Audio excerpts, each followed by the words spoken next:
Plan ചെയ്ത് ചെയ്യാറില്ല. Plan ചെയ്യുന്ന കാര്യങ്ങൾ അതുപോലെ നടക്കുന്നില്ല. എന്ത് സംഭവിക്കുന്നതും ഒരു പേർപ്പസിന് വേണ്ടിയിട്ടാണ്, അല്ലെങ്കിൽ അതിൻ്റെ പിന്നിൽ ഒരു റീസൺ ഉണ്ട്. ചിലപ്പോൾ ഒരുപാട് പ്രശ്നങ്ങളിലൂടെ കടന്നു വന്നത് കൊണ്ടായിരിക്കാം എനിക്ക് ഇപ്പം അങ്ങനെ ഒരു പേടിയൊന്നുമില്ല.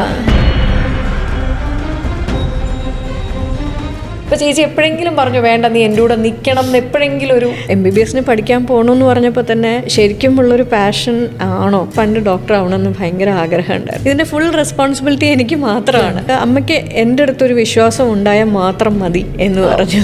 സ്വീറ്റ്.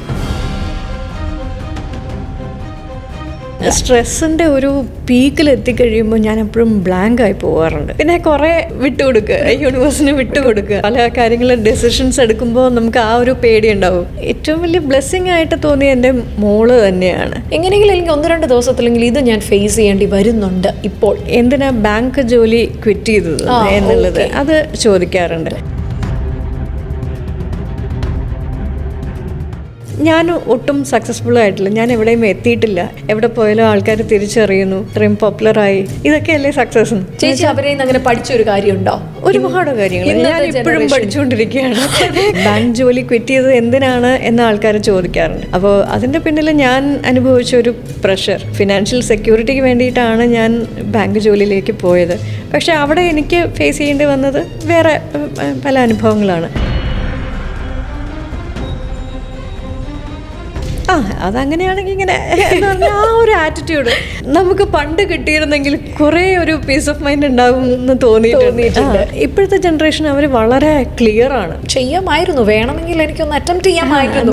മഴവില്ലെന്ന് പറഞ്ഞ സിനിമയിൽ എനിക്ക് വരും പ്രവീണ ചേച്ചിയായിരുന്നു അത് ചെയ്തത്. നമ്മുടെ വിനീതേട്ടൻ്റെ. അതെ. അപ്പൊ അങ്ങനെ പല കാര്യങ്ങളും നമുക്ക് ചെയ്യാൻ പറ്റാതെ വന്നിട്ടുണ്ട്.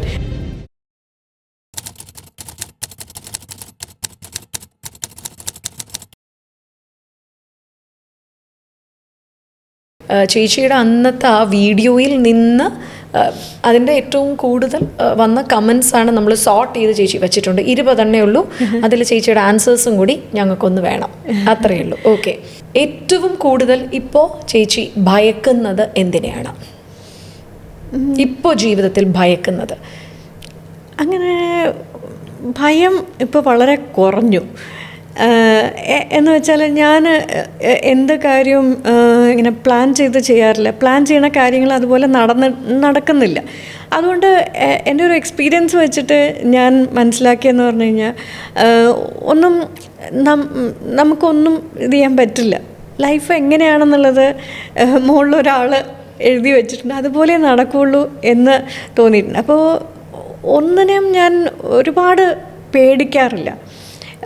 എന്തെങ്കിലും ഒരു ഇതിൽ സ്റ്റക്കായി പോയി കഴിഞ്ഞാലും എല്ലാ കാര്യങ്ങൾക്കും ഒരു റീസൺ ഉണ്ട്. എന്ത് സംഭവിക്കുന്നതും ഒരു പേർപ്പസിന് വേണ്ടിയിട്ടാണ്, അല്ലെങ്കിൽ അതിൻ്റെ പിന്നിൽ ഒരു റീസൺ ഉണ്ട് എന്ന് ഞാൻ ചിന്തിക്കുന്നുണ്ട്.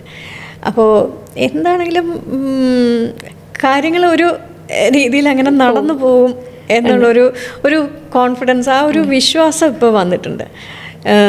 എന്തൊക്കെ പ്രശ്നങ്ങൾ വന്നാലും ഇതിനൊക്കെ വേറൊരു വശമുണ്ട്, വേറൊരു സൈഡ് ഉണ്ടാവും എന്നുള്ളൊരു ഇത്. ചിലപ്പോൾ ഒരുപാട് പ്രശ്നങ്ങളിലൂടെ അതൊക്കെ കടന്നു വന്നത് കൊണ്ടായിരിക്കാം എനിക്ക് ഇപ്പം അങ്ങനെ ഒരു വലിയ പേടിയൊന്നുമില്ല, ഒന്നിനോടുമില്ല. ഇപ്പം ചേച്ചിയും മോളും ആയിട്ടുള്ള ഒരു ലൈഫ്. ഇപ്പം ആള് പറഞ്ഞു ആൾക്ക് പുറം രാജ്യത്ത് പോയി വർക്ക് ചെയ്യണം എന്നൊക്കെയുള്ളതാണ് ആഗ്രഹം. അപ്പൊ ചേച്ചി എപ്പോഴെങ്കിലും പറഞ്ഞു വേണ്ട നീ എൻ്റെ കൂടെ നിൽക്കണം എന്ന് എപ്പോഴെങ്കിലും ഒരു എനിക്ക് ആ ഒരു കാര്യത്തിൽ എനിക്ക് പേടിയുണ്ടായിരുന്നു. എന്ന് വെച്ചാൽ പുറത്ത് പോയി പഠിക്കുക എന്ന് പറഞ്ഞാൽ നമുക്ക് ഇപ്പോൾ ഇന്ത്യയിൽ എവിടെയെങ്കിലും ആണെങ്കിൽ പോലും നമുക്ക് ഒന്ന് പെട്ടെന്ന് പോയി എത്താവുന്ന ഇതാണ്. പിന്നെ ഇതിനെക്കുറിച്ച് ഒരുപാട് കൺഫ്യൂഷൻസ് ഉണ്ടായിരുന്നു, പുറത്ത് പോയി കഴിഞ്ഞാൽ എങ്ങനെയാണ് എന്നുള്ളതിനെക്കുറിച്ച്. അപ്പോൾ അതൊക്കെ മോള് തന്നെ എന്നെ ഒരുപാട് കാര്യങ്ങൾ, ഒരുപാട് എക്സാമ്പിൾസ് തന്ന് എന്നെ കൺവിൻസ് ചെയ്തതാണ്. അപ്പോൾ എനിക്ക് അവളുടെ കാര്യത്തിൽ എനിക്ക് അവളെ പറ്റി ഒരു കോൺഫിഡൻസ് ഉണ്ട്. എവിടെ പോയാലും ഇങ്ങനെയൊക്കെ ആയിരിക്കും എന്നുള്ളൊരു ഇതുണ്ട്. MBBS പഠിക്കാൻ പോകണമെന്ന് പറഞ്ഞപ്പോൾ തന്നെ അത് ശരിക്കും ഉള്ളൊരു പാഷൻ ആണോ? അല്ലെങ്കിൽ പല അവൾ ഒരുപാട് ഡോക്ടേഴ്സിനെ കണ്ടിട്ടുണ്ട്. അപ്പോൾ നമുക്കിപ്പോൾ ചിലപ്പോൾ സുരേഷ് ഗോപിയുടെ പല റോൾസും കാണുമ്പോൾ എനിക്ക് പോലീസ് ആവണം എന്ന് തോന്നാറുണ്ട്.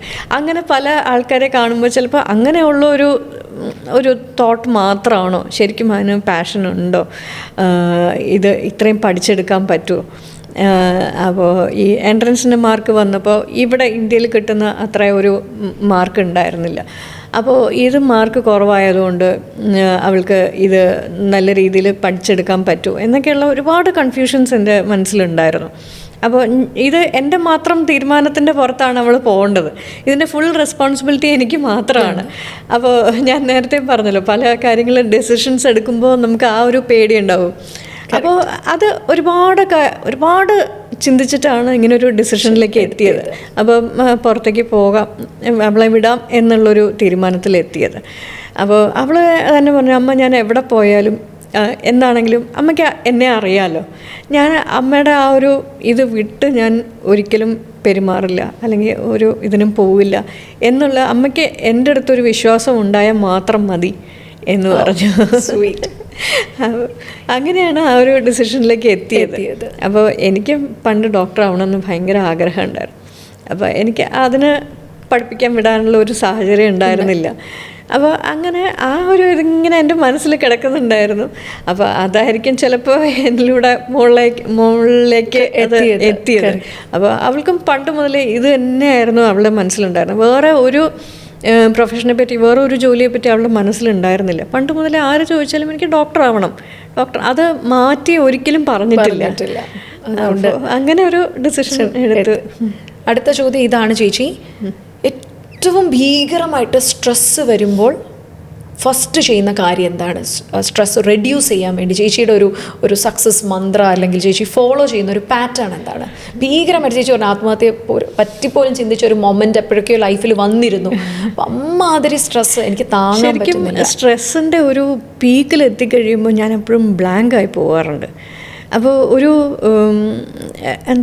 ഭയങ്കര സ്ട്രെസ്സിൽ, ഭയങ്കര കൺഫ്യൂഷൻ്റെ ഒരു അറ്റത്തെത്തിക്കഴിയുമ്പോൾ പിന്നെ ബ്ലാങ്കാവും, പെട്ടെന്ന് ഒരു ഇമോഷനൊന്നും ഇല്ലാത്ത ഒരു ലെവലിലേക്ക് ഞാൻ പോകാറുണ്ട്.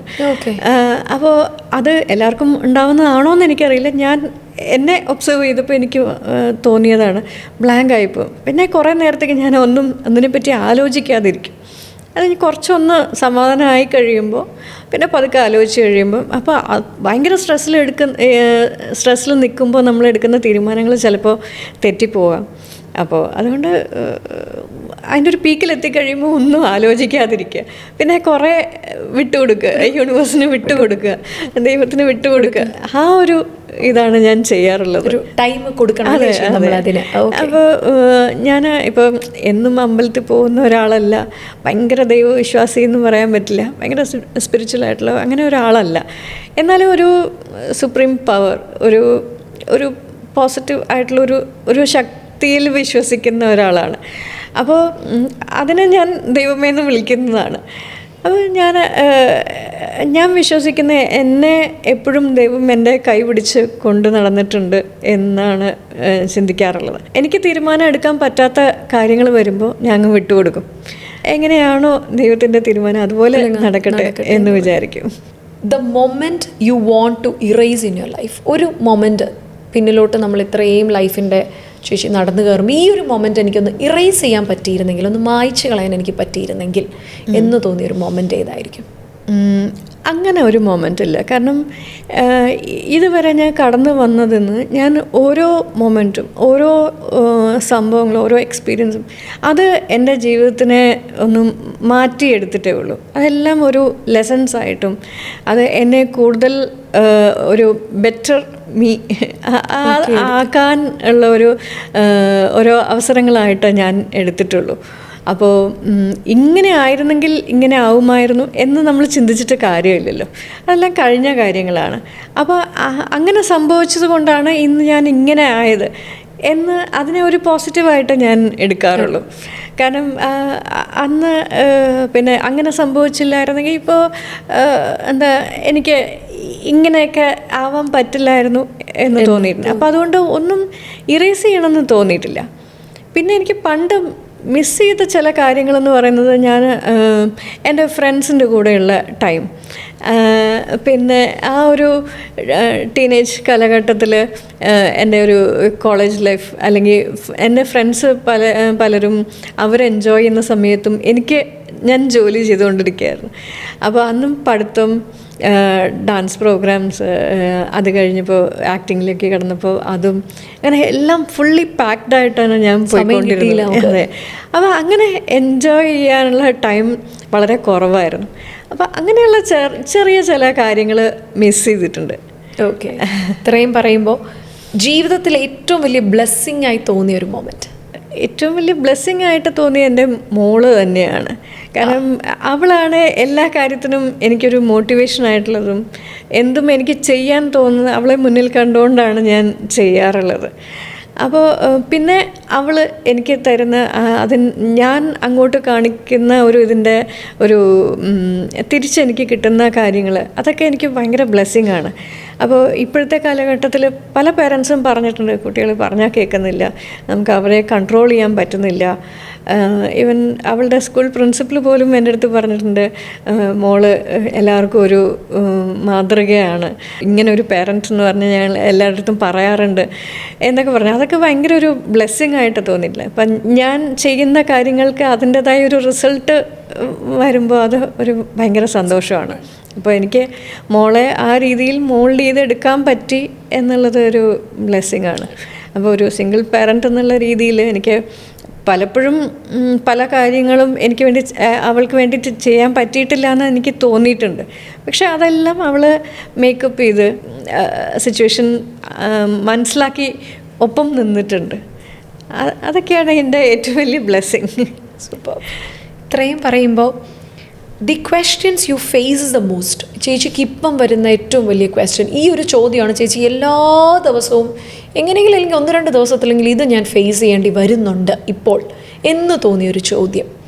കൂടുതൽ ആൾക്കാരും എൻ്റെ അടുത്ത് വന്ന് ചോദിച്ചിട്ടുള്ളത് എന്തിനാ ബാങ്ക് ജോലി ക്വിറ്റ് ചെയ്തത് എന്നുള്ളത്, അത് ചോദിക്കാറുണ്ട്. അപ്പോൾ എന്തുകൊണ്ടാണ് ഈ ഫീൽഡ് തന്നെ തിരഞ്ഞെടുത്തത്? ഇപ്പോൾ ഇത്രയും ക്വാളിഫിക്കേഷൻ ഉണ്ട്, അതനുസരിച്ച് ജോലിക്ക് ഒരു ബാങ്ക് ജോലി തന്നെ കണ്ടിന്യൂ ചെയ്താൽ പോരായിരുന്നോ എന്ന് ചോദിക്കാറുണ്ട്. ഓരോരുത്തരും കടന്നു പോകുന്ന സിറ്റുവേഷൻസ് വേറെ വേറെയാണ്. പിന്നെ നമ്മുടെ ഓരോ കാര്യങ്ങൾ അറിയാതെ, നമ്മുടെ സിറ്റുവേഷൻ എന്താണെന്ന് അറിയാതെ പലരും പല കമൻസ് ചെയ്യാറുണ്ട്. ഇപ്പം ബോഡി ഷേമിങ്ങിൻ്റെ കാര്യമായാലും, സിറ്റുവേഷൻ നമ്മൾ റിയാക്ട് ചെയ്യുന്നത് അല്ലെങ്കിൽ പെരുമാറുന്ന കാര്യങ്ങൾ നമ്മൾ എന്തുകൊണ്ടാണ് എന്ന് അറിയാതെ ഓരോരുത്തരും അതിന് റിയാക്ട് ചെയ്യാറുണ്ട്. അപ്പോൾ ഞാനിപ്പോൾ കൂടുതലും ഫേസ് ചെയ്യുന്നത് ഈ ഒരു ക്വസ്റ്റ്യനാണ്, ബാങ്ക് ജോലി എന്തിനാ ക്വിറ്റ് ചെയ്തു എന്നുള്ളത്.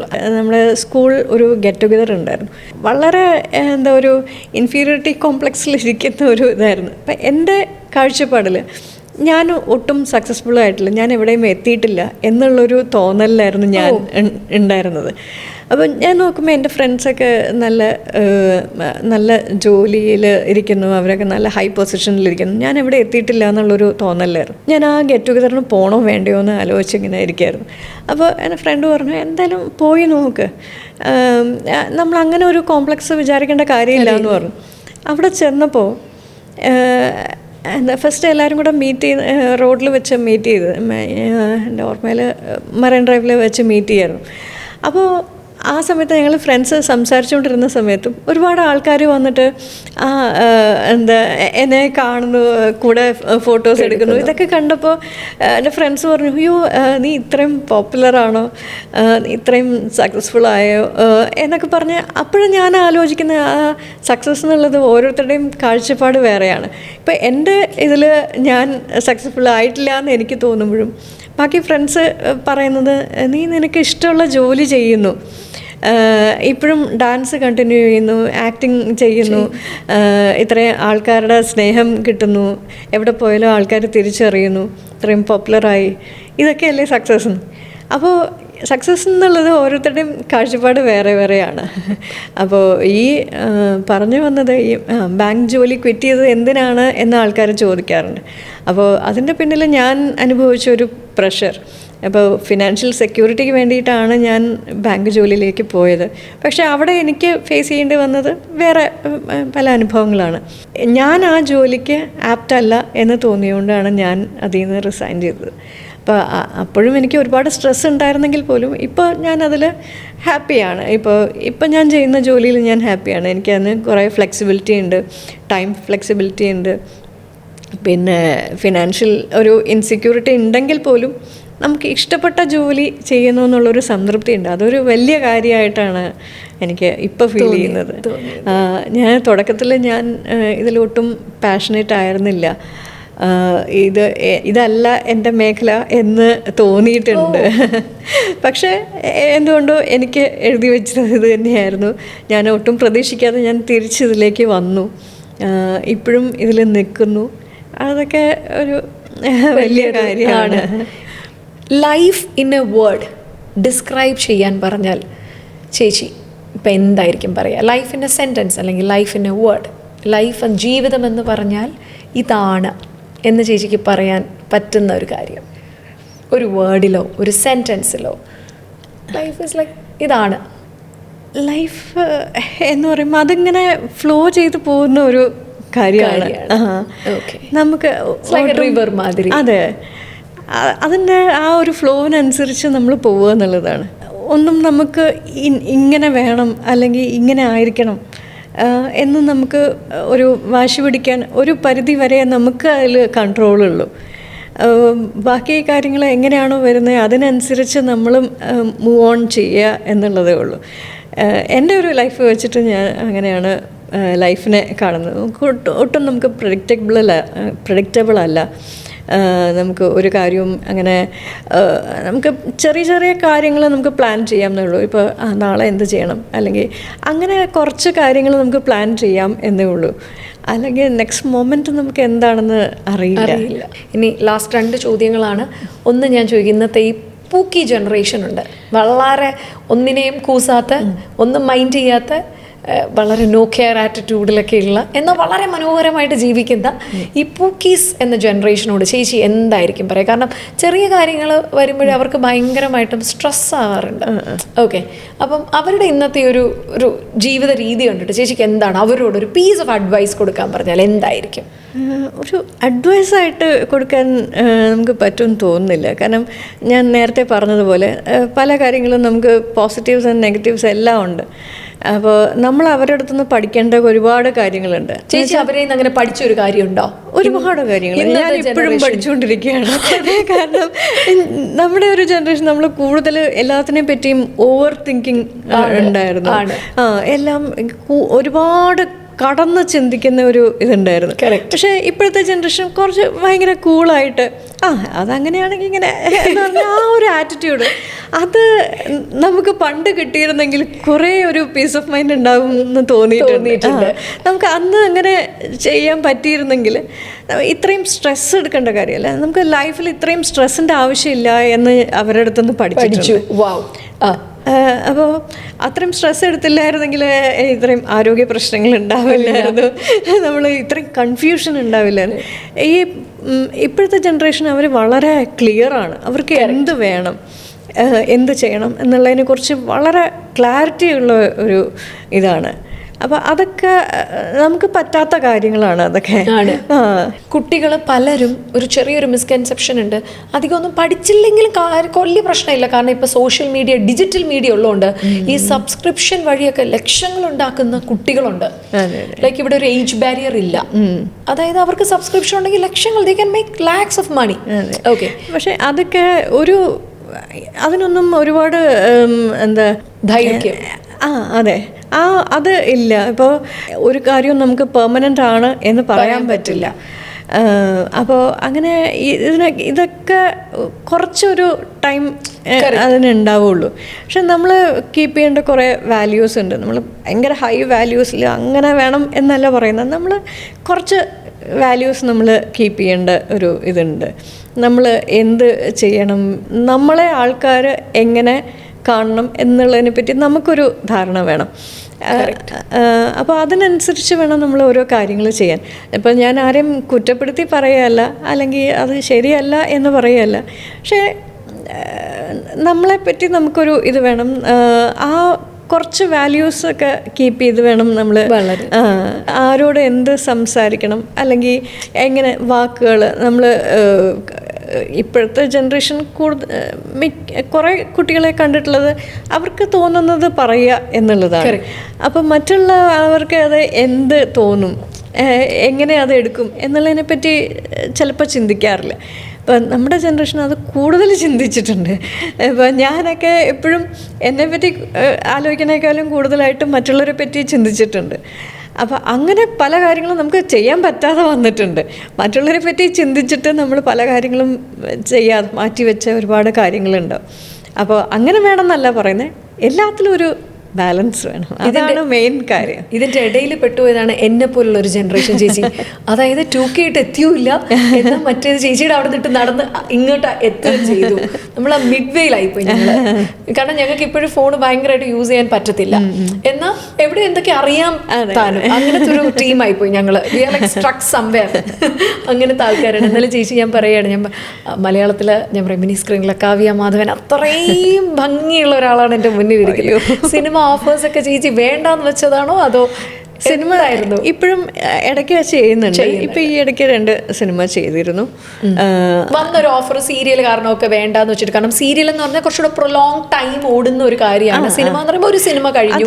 കുറച്ച് നാൾ മുമ്പ് അങ്ങനെ കുറച്ച് തിരക്കിൽ വന്ന് ചില ഓഫേഴ്സ് കണ്ടപ്പം ഒരു വിഷമം എന്താ വെച്ചാൽ ചെയ്യാമായിരുന്നല്ലോ ഇതെന്ന് തോന്നിയ ഒരു ഏതെങ്കിലും പണ്ടത്തെ ഒരു നല്ലൊരു ക്യാരക്ടറോ എന്തെങ്കിലും ഒരു സിനിമ പറയാനാണെങ്കിൽ അങ്ങനെ കുറച്ച് സിനിമ എനിക്ക് ഒറ്റ പേര് മതി. അതായത് ഇതൊന്ന് സ്ക്രീനിൽ കണ്ടപ്പോൾ ഇത് ചെയ്യാമായിരുന്നു, വേണമെങ്കിൽ എനിക്കൊന്ന് അറ്റംപ്റ്റ് ചെയ്യാമായിരുന്നു. മഴവില്ലെന്ന് പറഞ്ഞ സിനിമയിൽ പിന്നെ എനിക്ക് വരും പ്രവീണ ചേച്ചിയായിരുന്നു അത് ചെയ്തത്. നമ്മുടെ വിനീതേട്ടൻ്റെ. അന്ന് എന്തോ കാരണം കൊണ്ട് എനിക്കത് ചെയ്യാൻ പറ്റിയില്ലായിരുന്നു. അതുപോലത്തെ കുറച്ച് സിനിമകൾ ഉണ്ടായിരുന്നു. അത് ഇപ്പം പെട്ടെന്ന് എനിക്ക് എടുത്ത് പറയാൻ പറ്റുന്നില്ല. അങ്ങനെ കുറേ നൈസ്. അപ്പം ഇത്രയും പറയുമ്പോഴും ഒരുപാട് സന്തോഷമുണ്ട്. കാരണം വളരെ ആക്റ്റീവായിട്ട് സജീവമായിട്ട് മീഡിയയിൽ ഇപ്പോൾ വർക്ക് ചെയ്തുകൊണ്ടിരിക്കുകയാണ്. So thank you so much ചേച്ചി. I fell in love with you actually. Thank you so much. ഞാൻ ഇൻ്റർവ്യൂവിൽ വരുമ്പോഴും എന്തൊക്കെയായിരിക്കും ചോദിക്കുക, ഞാനതിന് എങ്ങനെയൊക്കെ സംസാരിക്കും എന്നൊക്കെ എനിക്ക് കുറച്ചൊരു പേടിയും കാര്യങ്ങളുണ്ടായിരുന്നു. പക്ഷേ you made me very comfortable. വളരെ ചൂടായിട്ട് എനിക്ക് എന്താ സംസാരിക്കാനുള്ളൊരു ഒരു സ്പേസ് തന്നു. ചില ഇൻ്റർവ്യൂസിൽ പോകുമ്പോൾ നമ്മൾ സംസാരിക്കുന്നതിൻ്റെ ഇടയിൽ തന്നെ അത് ഫുൾ കംപ്ലീറ്റ് ആവാതെ അതിനിടയ്ക്ക് ക്വസ്റ്റ്യൻസ് വരാറുണ്ട്. അപ്പോൾ ഒരു ഫ്ലോയിൽ സംസാരിക്കാൻ പറ്റാറില്ല. പക്ഷേ ഞാൻ ഭയങ്കര കംഫർട്ടബിളായിരുന്നു. Thank you so much. അല്ല ഞാൻ പറഞ്ഞു, ഞാനിതിൽ ആർട്ടിസ്റ്റ് എന്ന് കൊടുക്കില്ല. I give the tag like life of a real fighter. That's a tag I want to be. അത്ര വലിയ ഫൈറ്റർ ഇതാണ് ഏറ്റവും വലിയ പോരാട്ടം. കാരണം ജീവിതമാണ് ഏറ്റവും വലിയ യുദ്ധകളം. അതിൽ ഭയങ്കരമായിട്ടും പോരാടി വിജയിച്ച് നിൽക്കുന്ന ഒരാളെ മുന്നിലിരിക്കുമ്പോൾ തീർച്ചയായിട്ടും I can define you only as a fighter. Thank you so much ചേച്ചി. It was a pleasure having you here. Thank you. Thank U.